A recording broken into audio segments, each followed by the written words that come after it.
Dear Papa Van, good day po sa inyo at sa mga kabarangay natin dyan. Sikat na sikat po ang inyong istasyon dito sa lugar namin. Mapakarinderya, barbershop, ukayan, palengke at grocery nakatunin lahat sa barangay Love Stories. Kaya nga po pangarap ko talagang makapagpadala ng sulat sa inyo upang isalaysay ang aking kwento.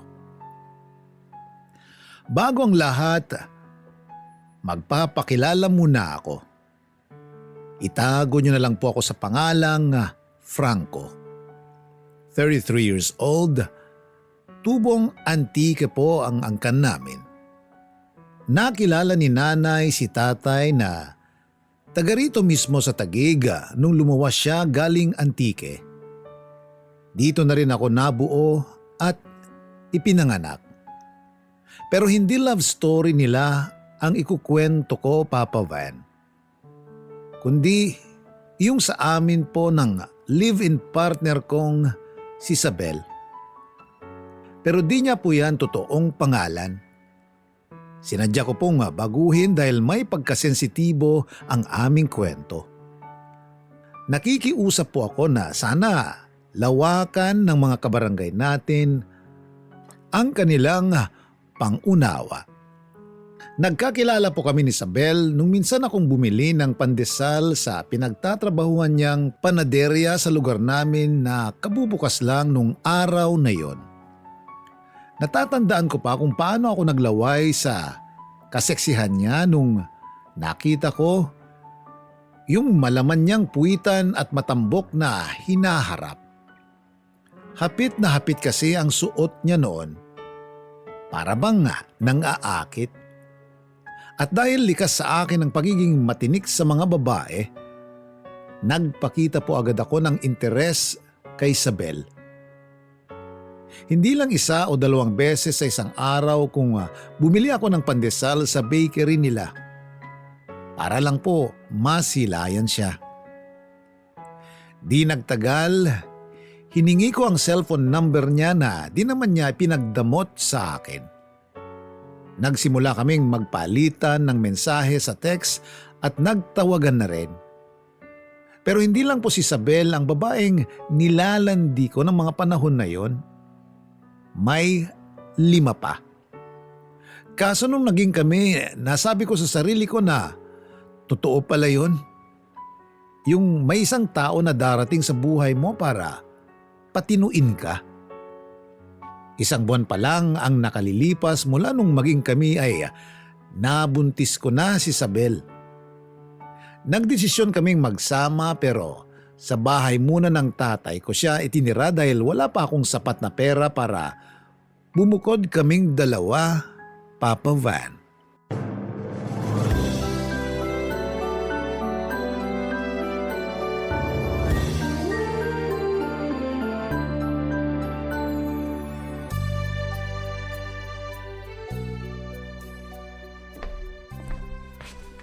Franco anak, ito na yung kape mo. Yun, akin na ho. Salamat tay. The best talaga tong kape. Eh di ba kamo, yan yung binibenta nyo? Ayos lang ba na nag-uwi ka niyan dito sa bahay? Opo tay, ito rin po yung binibenta namin. Sobra po tong mga inuuwi ko tsaka malapit na ma-expire. Expired na nga yata kasi naka-standby lang doon sa ibabaw ng ref. Walang kabawas-bawas. Kung di pa kita pinagtimpla, hindi rin magagalaw. Alam mo namang hindi ako nagkakape. O tay, ang aga-aga baka mauwi tayo sa sermon yan ha. Huwag ganun. Teka tay, umupo nga po muna kayo. Kanina pa kayo nakatayo dyan eh. Sige nga, pero saglit lang ako uupo. Antayin ko lang na maluto yung bigas na sinasaing ko. Para pag nagising si Isabel, may almusal siya. Spoiled naman sa inyo si Isabel tay. Siyempre, magiging nanay siya ng apo ko. Alang namang hindi ko siya magustuhan. Sa bagay.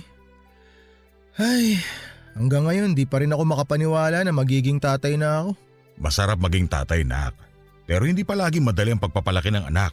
Lalo na kung kasing tigas ng ulo mo at kasing pasaway mo. Sobra naman kayo mang real talk, tay. Tagos sa buto ah. Awit. Totoo naman ang sinasabi ko. Napakasutil mo. Pasaway ka. Lagi ka nasasangkot dyan sa gulo sa kanto at nababarangay. Tapos bulakbol ka pa sa eskwelahan. Kaya hindi mo matapos-tapos yung kurso mo sa kolehiyo.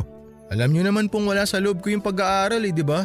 Kung pinilit nyo ako noon, mag-aaksaya lang kayo ng pera. Kayo rin ang kawawa. Pero para sa'yo rin naman yun. Kung nakapagtapos ka, mas malawak sana ang mga trabaho na pwede mong pagpilian. Mas dadami ang oportunidad para sa'yo. Baka nakakalimutan mo, Franco, nasa Pilipinas tayo. Dito, para matanggap ka sa trabaho kahit hindi naman ganoon kataas ang sweldo, kailangan nakapagtapos ka pa rin. Tay, marami rin diyang college graduate na hindi naman napapakinabangan yung tinapos nila. Nasa diskarte pa rin kasi yan. Pakinabangan mo man o hindi, malaki pa rin ang lamang mo kung nakapagtapos ka. Hindi ka ba nakikinig? Tulad nga ng sinabi ko, mas maraming oportunidad ang bubukas para sa'yo. Tsaka anong diskarte pinagsasabi mo? Wala ka naman nun. Tay, sandali, sobra na kayo Sakit na ng mga sinasabi niyo sa akin. Daig niyo pa si nanay. Wala na nanay mo kaya ako nang nakatokang manermon sa'yo. Oh, ano na bang plano mo? Plano po saan? Sa buhay. Magkakaroon na kayo ng sariling pamilya ni Isabel. Magkakaanak na kayo. Hindi pwedeng habang buhay nagtitimpla ka ng kape doon sa tindahan ng kaibigan mo, Franco. Mag-isip ka ng paraan para magkaroon ng regular na trabaho at kumita ng disente. Hindi naman po illegal yung pagtitimpla at pagtitinda namin ng kape Hindi nga, pero ang baba ng sweldo. Wala pang benepisyo. Mabuti sana kung sa'yo yung negosyo, kaso hindi. Talo ka. Ay, pwede ba tay? Huwag na muna natin pag-usapan yan. Hindi ko ma-enjoy itong kape na iniinom ko dahil sa sermon nyo Ayaw masermonan pero wala namang ginagawa para umunlad ang buhay. O siya, babalikan ko na yung sinaing ko ron.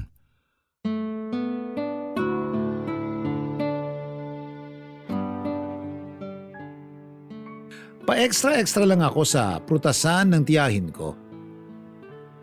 Pero madalas tagatimpla ako ng kape sa stall ng kaibigan ko na nakatayo sa plaza. Tatay ko na lang naman ang kasama ko sa bahay namin dahil pumanaw na si nanay. Ilang taon na rin ang nakakalipas. Di na nag-asawa ulit ang erpat ko, Papa Van.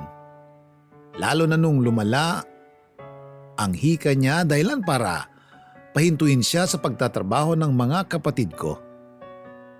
Dating mason sa konstruksyon si tatay. Pero di ko naman namana yung kakayahan niya kasi mas gusto ko yung magtimpla at magbenta ng kape at kung ano-ano pang inumin na trending sa social media. Pangarap ko ngang makapagbukas ng sarili kong coffee shop o kahit maliit na stall lang muna. Kaso, kapag iniisip ko yung dami ng proseso at pagpaplano, tinatamad ako. Bukod doon, wala naman akong magagamit na puhunan. Nasa abroad po ang dalawa kong ate. Sila ang bumubuhay sa amin ni tatay. Kaya kahit paano ay may inasahan kaming pera na dumarating sa amin kada buwan. Yung maliit kong sweldo sa pagiging barista ay sa akin lang napupunta. Kaya lang simula nung mabuntis ko si Isabel, bigla akong nagkaroon ng responsibilidad. Makaluma kasi siya masyado. Gusto niyang pakasalan ko siya bago pa niya mailuwal ang bata. Tapos na-pressure rin ako sa mga plano niya sa buhay. Aaminin kong hindi po yon pumasok agad sa utak ko kaya nagsawalang bahala ako. Kaso yun din ang madalas na dahilan kung bakit kami nag-aaway ni Isabel. Lalo't mainitin na ang ulo niya at pabago-bago ang mood dala ng pagbubuntis.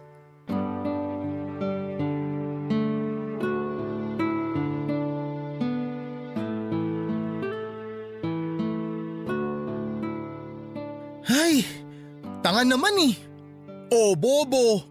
Pabuhat kang kumag ka. Dapat sa'yo kinukonyatan sa personal Yung malutong at anli. Para lubog yung bungo mo.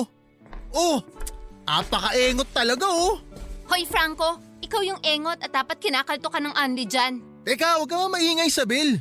Kita mo naglalaro yung tao istorbo ka. Ako pa talaga istorbo? Kanina ka pa nakahiga dyan sa bangko, lintik ka. Ayaw mo talagang tumayo dyan? Aray! Bakit ka ba namamalo? Isa, hindi mo ibababa yung cellphone mo? Sa mukha mo natatama tong walis tambo na hawak ko. Oh, ayan na. Binaba ko na. Parang tanga ka naman eh. Bakit ba kasi may hawak ang walis tambo? Nagtatanong ka pang buraot ka? Malamang magwawalis ako rito sa sala. Tapos nakita kitang nakahilata dyan sa upuan at nakabukaka ka pa talaga. Butas pa shorts mo, hindi mo man lang matahi. Ay, pati ba naman shorts kong butas pakikialaman mo pa? Tsaka alam mo naman na hindi ako marunong manahe, di ba? Ayoko matusok ng karayom yung daliri ko. Sa bagay, wala ka nga palang alam gawin kundi magtimpla ng kape. Sayang naman yung kamay mo, walang silbi. Hoy, Isabel! Sumusobra ka na ha? Mo kung duru-duruin, walisin ko yung mukha mo eh. Napakabalasubas din talaga ng bunganga mo eh, no? Wala ka nang sinabing maganda sa akin. Puro na lang pangiinsulto naririnig ko sa'yo. Wow! Anong gusto mo? Purihin kita? Sabihan kita masipag, mabait na partner, maaasahan, gwapo, ganon? Ganon ba ang gusto mo marinig? Ang kapal naman ng mukha mo. Ikaw namumuro ka na talaga sa akin ha? Sige, di ako subukan mo! makapagpigil sa'yo. Ipapabarangay kitang hayop ka! Hoy, kita mo tong lukaret na to. Wala pa nga akong ginagawa eh. Umiiyak ka na dyan. Best actress ka? Yun na nga eh! Wala kang ginagawa! Kaya lalo ako nabubwisit sa pagmumukha mo. Hindi ako makapaniwala na pumayag ako magpabuntis sa'yo kasi wala kang pangarap sa buhay. Kapag sinasabi ko sa'yo mga plano ko para sa atin, parang lumulutang sa kawalan niyang isip mo. Wala kang silbi! Puro ka lang bahala ako! Bakit? Ako ba ang padre de pamilya? Ikaw, di ba? Baka nakakalimutan mo na tuwing nagko-comment ako, lagi mo sinasabi na kinokontra kita. O di hindi na lang ako magsasalita para walang away. Kaso pati yun pala, issue pa rin sa'yo. Nakakasira ka ng ulo. Ganyan ba talaga kayo mga babae? Hirap nyo ispilingin para kayong tanga. Ikaw yung tanga! Aray! Aray, Isabel! Ano ba? Tigilan mo yan ha, sira ulo ka. Ako na naman pinagdidiskita mong buwisit ka. Mas buwisit ka! Dugo! Franco, may dugo! Hala, may dugo nga. Isabel, ano nangyari sa'yo? Tinatanong mo pa talaga? Yung anak natin, tanga! Dali mo ako sa ospital!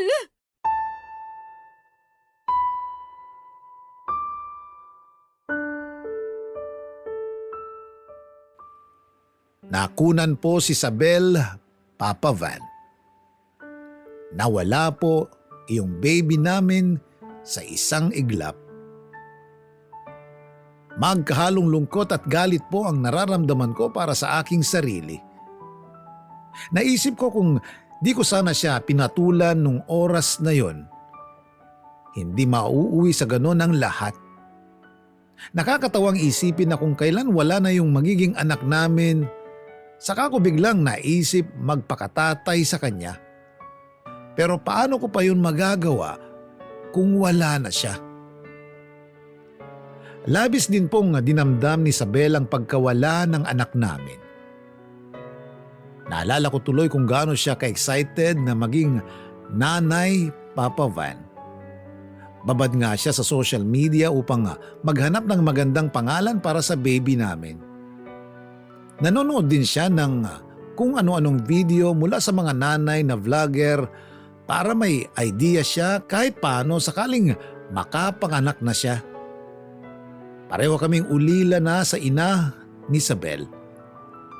May sarili na ring pamilya ang tatay niya. Laging kinakausap ni Isabel ang anak namin nung nasa tiyan niya pa ito. Na hindi niya ito pababayaan. Hindi siya magkukulang sa pagmamahal sa kanya kahit na wala siyang ehemplo kung paano maging isang ina. Kaya nga nung nakunan siya, halos gumuho ang mundo niya, Papa Van. Dahil sa nangyari, nanlamig sa akin si Isabel. Kung dati napakalambing niya sa akin at lagi niya akong inaasikaso, lahat ng iyon ay nawala at mas nadoble yung inis niya sa akin sa tuwing nakikita niya ang pagmumukha ko. Papa Van, swerte ko na lang kasi hindi niya ako hiniwalayan ng mga panahon na yon dahil di ko pa talaga alam ang gagawin ko pag nagkataon. Mahal ko si Isabel at nagsisisi ako kasi naging pabaya ako sa kanya at sa magiging anak sana namin. Gusto kong magpakapadre de pamilya. Kaya bilang unang hakbang, Sinipagan ko po talaga sa pagtatrabaho. Nagdagdag ako ng pagkakakitaan. Nagtinda ako ng barbecue sa gabi pagkatapos ng duty ko sa kapehan ng kaibigan ko na madalas hanggang hapon lang naman bukas. Tuwing weekend, nasa prutasan ako ng tiyuhin ko maghapon para magtinda at mag-assist sa kanya. Masaya po ako na kumikita ako ng higit sa tipikal kong kinikita noon. Dumating yung punto na nakakapagbigay na ako ng mas malaking pera kay Isabel. Bukod doon, nabibilhan ko na rin siya ng mga bagay na gusto niya tulad ng bagong damit at sapatos. Nagbukas na rin ako ng sariling bank account para doon makapag-ipon ng pera. Pero sa kabila ng lahat, hindi pa rin naging maayos ang relasyon naming dalawa, Papa Van.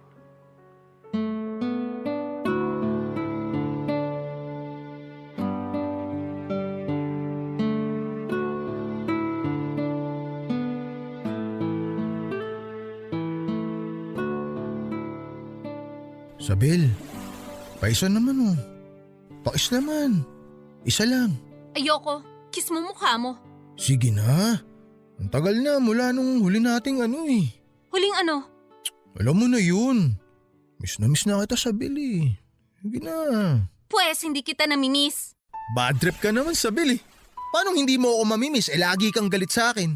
O kita mo ngayon. Ayan ka na naman oh. Lagi ka nakaangil. Kulang na lang bumuga ka ng apoy. Dragon ka ba? Sana nga dragon na ako. Para hindi lang kita bugahan ng apoy, nilapa rin kitang ungas ka. Para kiss lang eh. Yun lang naman hinihingi ko. Napakasungit mo. E di ikis-kiss mo yung nguso mo sa pader. Problema ba yun? Ikaw ang may problema sa ating dalawa. Kung makapagsalita ka sa akin parang ibang tao ako ah. Papaalala ko lang sa'yo. Ako yung kinakasama mo. Ha? Baka kasi nakakalimutan mo na eh. Hindi ko nakakalimutan yun. Pero nabibwisit ako kapag naaalala ko yun. Tsaka wag mo nang palakihin yung usapan. Hindi ka lang napagbigyan, ganyan ka na. Aba malamang. Sa ayoko nga eh. Hirap bang intindihin yun? Sige, ipaliwanag mo para maintindihan ko. Sige. Basta. Anong basta? Basta yun na yun. Hindi ako manghuhula. Ipaliwanag mo. Tuwing nakikita ko kasi yung mukha mo, naaalala ko yung anak ko.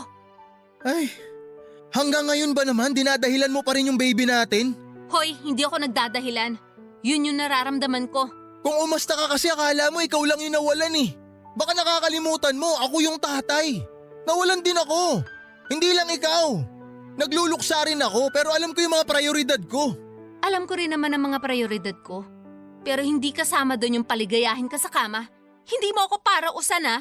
Anong para usan na sinasabi mo? Yun ang tingin mo? Pero mag-e-explain lang ako sa'yo ha.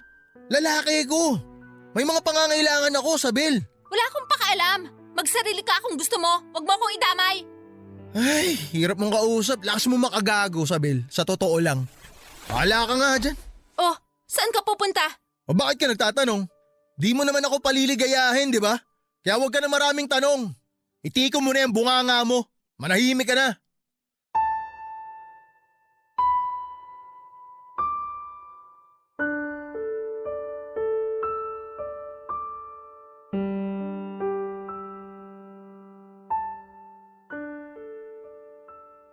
Halos 3 buwan na po ang nakakalipas simula nang makunan si Isabel, Papa Van.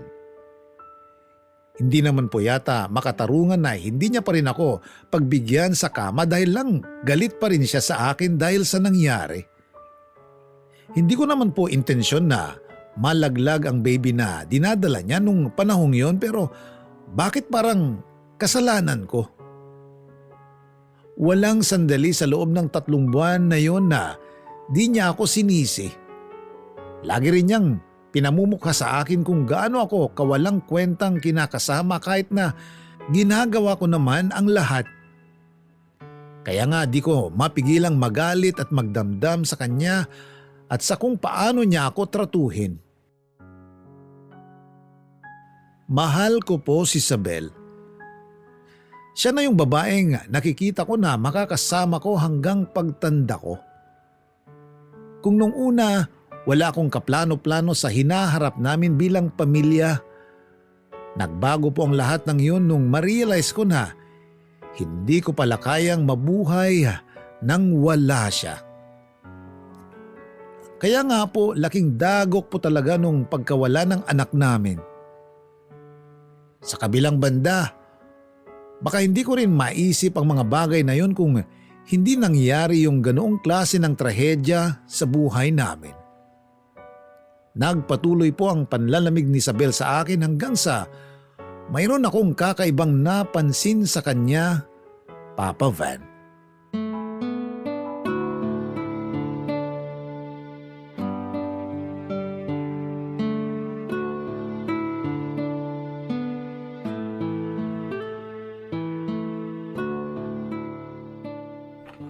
Ay, grabe. Amoy usok na ako.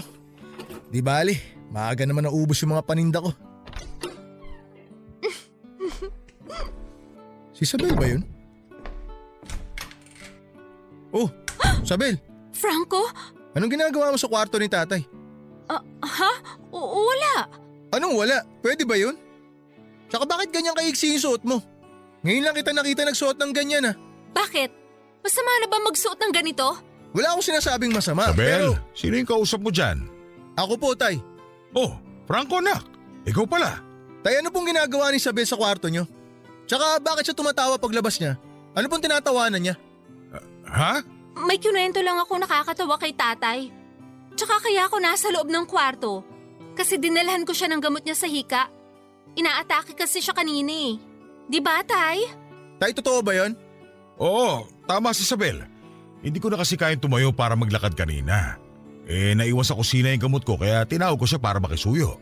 Inalalayan lang din niya ako habang nagne-nebulizer. Kaya nasa loob siya ng kwarto ko. Ayos ka na ba, Franco? Nasagot na ba yung paghihinala mo? Pati pagsusuot ko ng ganito pinakikialaman mo.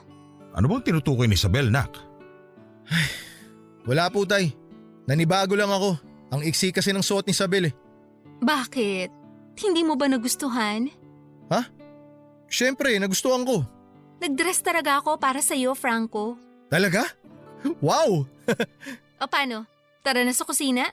Kasi pinagluto kita ng paborito mong ulam. Kumain ka na at maligo. Tapos pasok na tayo sa kwarto natin. Sige, gusto ko yan. Ay nako, sa harap ko pa talaga kayo naggaganyan ng dalawa. Sorry na, tay. Minsan lang to eh. Pero, kumusta na nga pala yung pakiramdam nyo? Ayos na ba kayo? Mabuti na ako. Salamat kay Isabel. Walang anuman po, tay. Ay nako, tay, sa susunod po kasi, lagi nyo itatabi sa inyo yung gamot nyo para kapag inatake kayo ng hika, hindi nyo hahanapin kung saan-saan. Buti na lang, to the rescue tong si Isabel. Kaya nga ang laki talaga ng pasasalamat ko kay Isabel.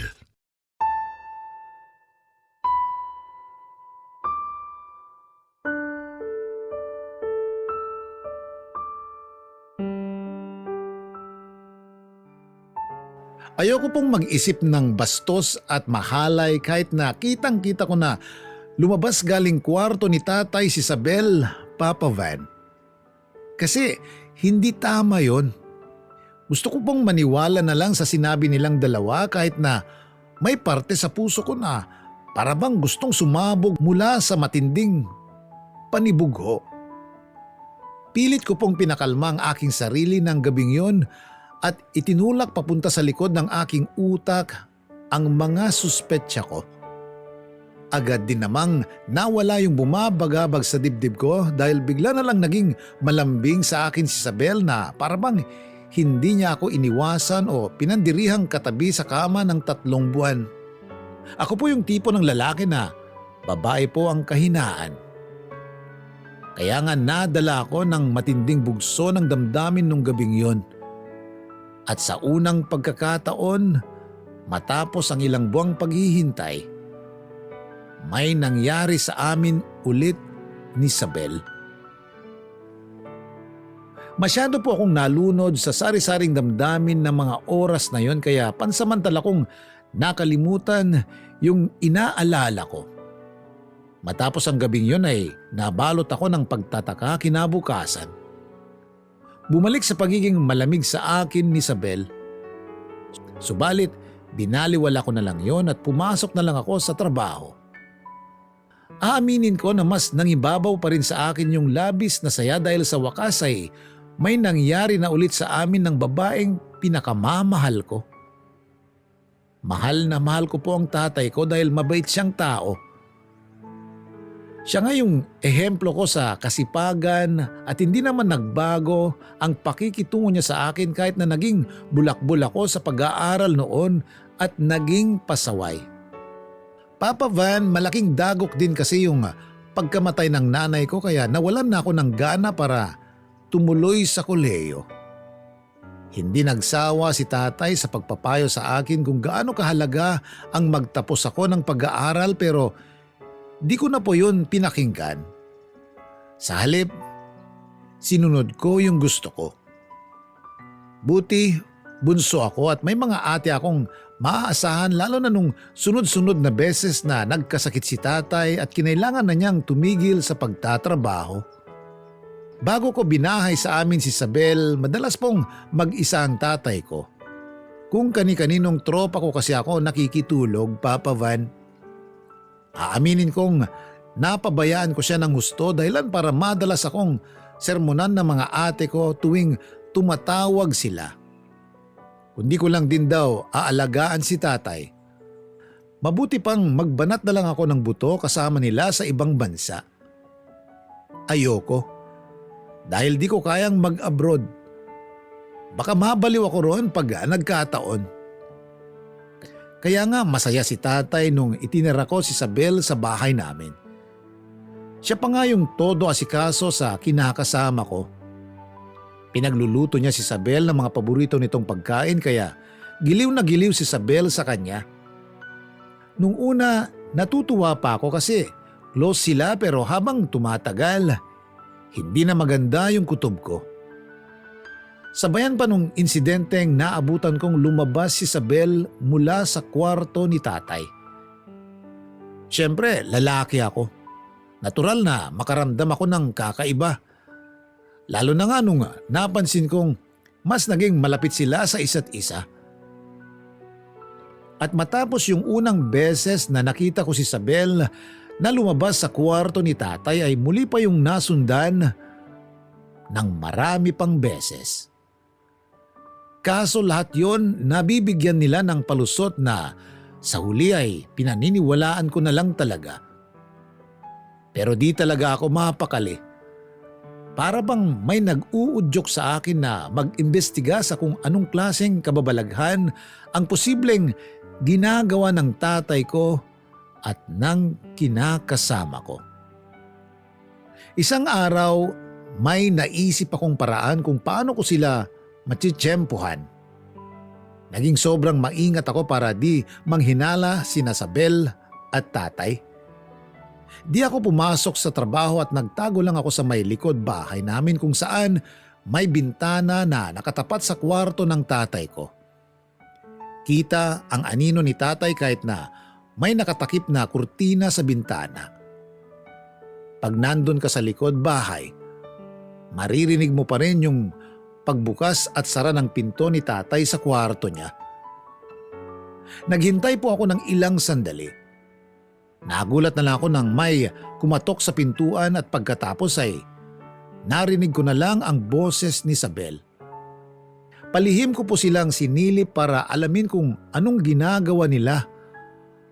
At ganoon na lamang ang gulat ko nang makita kong nakaupo si Isabel sa kandungan ni tatay habang nakikipaghalikan dito.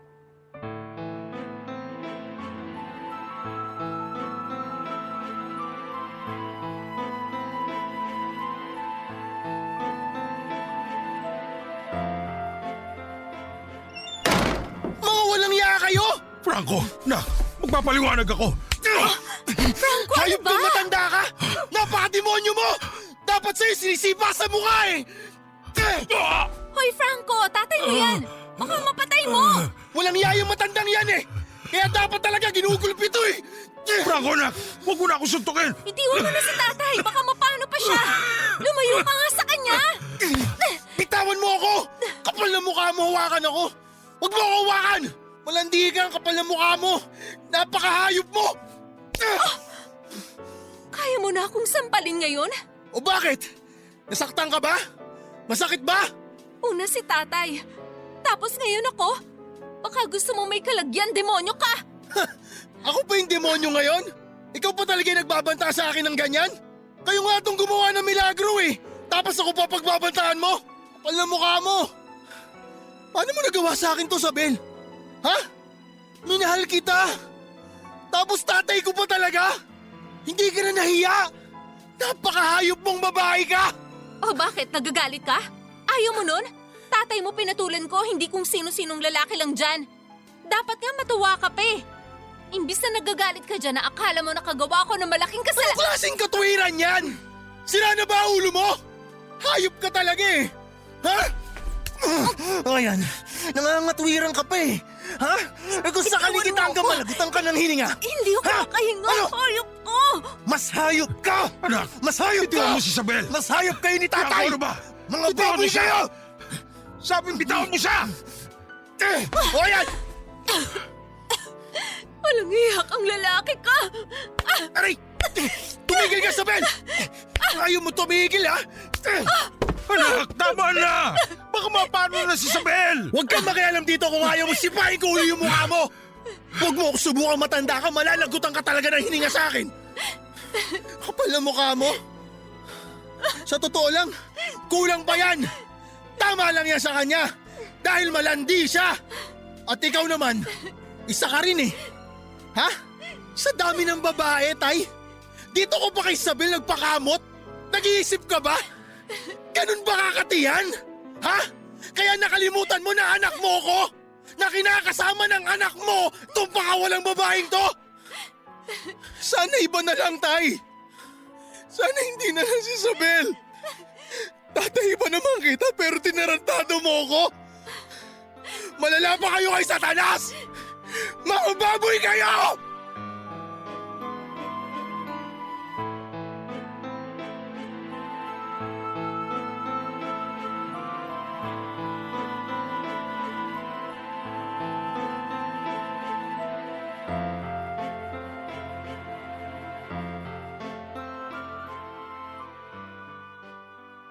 Galit na galit ako sa nasaksihan ko, Papa Van.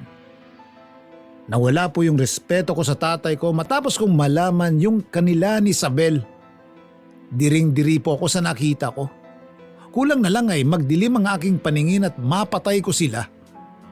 Ang kapal ng mukha niyang tawagin akong anak pagkatapos ng kababuyan nilang dalawa. Sa kabila ng lahat, di ko na naitago yung matinding lungkot ko kasabay ng masidhing galit. Umiyak po ako at tinanong si Isabel kung bakit niya yun nagawa. Nung mga panahong yon, bigla po siyang natauhan at panay hingi ng tawad sa akin, Papa Van. Humingi rin po ng tawad sa akin ng tatay ko pero hindi ko po siya pinakinggan. Di niyo ako masisisi. Paano ko po siya titingnan sa mga mata? Matapos ang lahat, pinagkatiwalaan ko siya. Ginalang. Oo, hindi ako perpektong anak, pero bakit naman niya ako ginanon? Wala na ba siyang konsensya? Paano niya naatim na taluhin ako? Hindi ko po talaga alam ang gagawin ko. Nagtatalo ang isip at puso ko. Gusto kong hiwalayan si Isabel pero di ko magawa. Mahal ko siya pero nasasaktan ako sa ginawa niya sa akin. Sa dami ng lalaki, bakit tatay ko pa? Sana pinaslang na lang niya ako. Hindi pa rin po umalis sa bahay namin ang kinakasama ko dahil desidido siyang ayusin ang relasyon namin. Nagpatuloy po ang paninirahan naming tatlo sa iisang bubong. Hindi ko po pinapansin si tatay, pero di naman po ako eskandalosong tao. Hindi namin pinaalam sa mga ate ko sa abroad ang nangyari sa amin dahil ayaw kong mag-alala pa sila.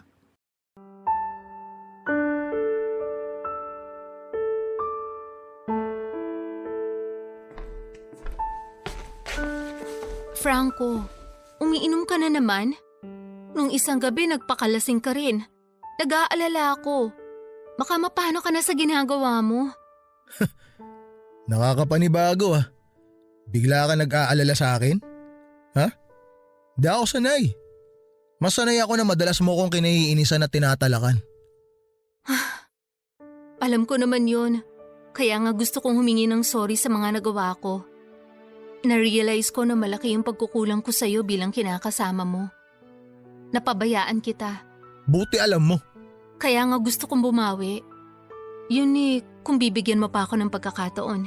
Paano kita bibigyan pa ng pagkakataon? Sabi mo nga, paano pa kita ulit pagkakatiwalaan? Sige nga, ipaliwanag mo sa akin. Kasi sa totoo lang, natatakot na ako eh. Natatakot na ako kapag ganyang kakalambing sa akin. Kasi kapag ganyang kakaayos makitungo sa akin, ibig sabihin meron kang kademonyuhan na gagawin. Katulad na lang nung ginawa niyo ni tatay. Kaya paano mo ako mapapaniwala uli sa'yo? Paano uli ako magtitiwala sa'yo? Sabihin mo, ipaliwanag mo kasi nabobobo ko eh. Franco, huwag mong hayaan na masira ang pamilya natin dahil lang sa hindi mo na ako kayang pagkatiwalaan ulit. Isipin mo na lang yung pinagsamahan natin. Di ba mahal mo ako? Mahal na mahal kita, Sabel. Pero dinurog mo ako. Hinayaan mo na mawala yung pagmamahal ko na yun sa'yo. Kaya nga hayaan mo akong bumawi sa'yo. Hayaan mo akong punan yung mga pagkukulang ko sa'yo. Huwag kang matakot kasi wala namang mangyayaring masama. Nag-usap na kami ni tatay. Kalilimutan na namin yung nangyari. Mamumuhay tayo na isang pamilya katulad ng dati. Sa'yo pa rin ako kasi ikaw yung mahal ko. Kaya sana bigyan mo pa ako ng isang pagkakataon. Lalo na ngayon na madadagdagan na ulit ang pamilya natin. Ano? Ang pinagsasabi mo? Buntis ako, Franco. Magiging tatay ka na. Buntis ka? Oo. Hindi ako dinatnan kaya nag-PT ako. Tapos positive. Buntis ako. Magiging magulang na tayo. Magiging tatay ka na. Hindi ka ba natutuwa? Seryoso ka ba dyan sa tanong mo? Paano ako matutuwa? Sige nga. Di ko nga alam kung ako ang tatay ng batang dinadala mo eh. Siyempre, ikaw ang ama. Hindi mo ako masisisi kung nagdududa ako sa'yo ngayon. Hindi mo maitatanggi yung kalokohang ginawa niyo ng tatay ko. Alam mo tuwing naaalala ko yun, gustong sumabog ng buong pagkatao ko. Gustong sumabog ng puso ko sa matinding galit na nararamdaman nito. Napakahayop niyong dalawa. Pero mas hayop ka sa tatay ko. Naati mo nalawayan ng matandang may hika. Baka walang kwenta mo. Natukso lang naman ako pero hindi na yun mauulit. Nagkataon lang na hindi ko napigilan mapalapit sa tatay mo. Masyado kasi siyang maasikaso at mabait, kaya nahulog ang loob ko sa kanya. Ikaw naman kasi, kung hindi mo ako pinabayaan nun, hindi sana ako titingin sa iba. Hindi sana ako naakit sa tatay mo. Ayos ka rin eh no? Ako pa talaga may kasalanan? Kapal na mukha mo.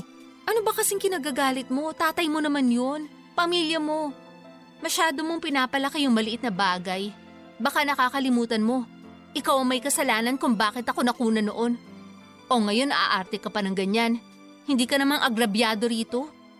Kaya wag kang umastang biktima kasi nabubwisit na ako sa'yo. Ngayon, kung ayaw mong panagutan yung anak ko, di bahala ka sa buhay mo. Baka pag sinabi ko sa tatay mo na buntis niya ako, hindi yung magdalawang isip na ibahay ako at palayasin ka rito. Alalahanin mo, pulpul na anak ang tingin nun sa'yo. Kaya wag kang nagmamalaki sa akin.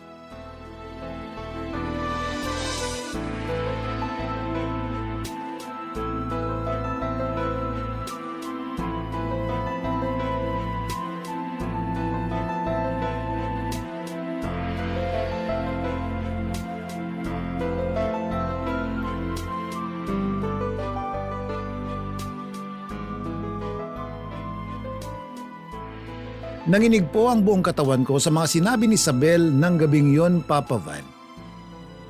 Nung iwan niya ako, umiyak po ako habang pinagsusuntok ang aking sarili. Gusto ko lang maramdaman yung pisikal na sakit kasi sobra ng pangyuyurak at panghahamak ang ginawa nila sa pagkatao ko. Aping-api na ako at hindi ko po alam kung paano lumaban. Ayoko pong saktan si Isabel dahil na-trauma na ako nung nalaglag yung anak namin. Ayoko na ring saktan ang tatay ko dahil naawa ako sa kanya. Kaya sarili ko na lang po ang sinaktan ko para mailabas ko ang matinding galit sa loob ko. Sobrang sakit po ng ginawa nila sa Bel at tatay sa akin, Papa Van.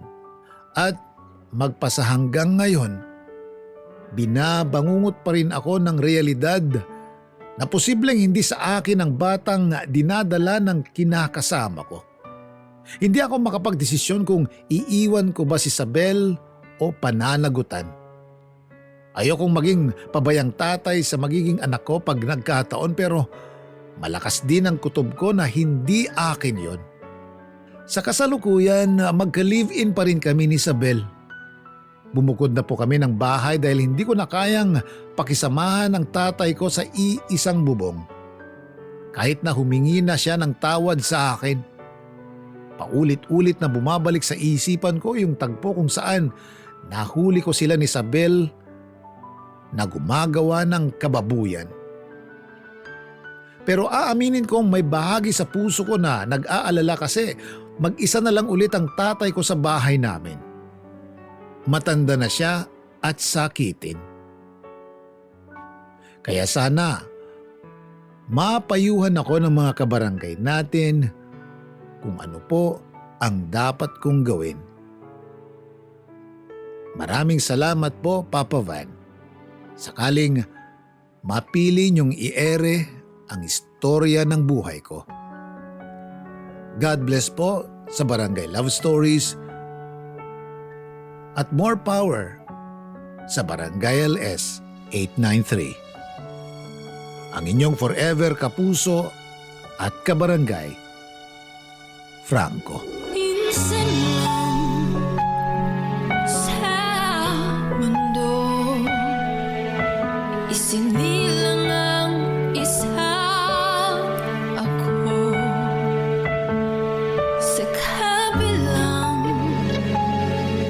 dako ay nilalang at kabiyak ng puso. Paglipas ng panahon, kasabay ng ikot ng mundo, landas ay nagtagpo. Pag-iibigan ay nabuo, ligaya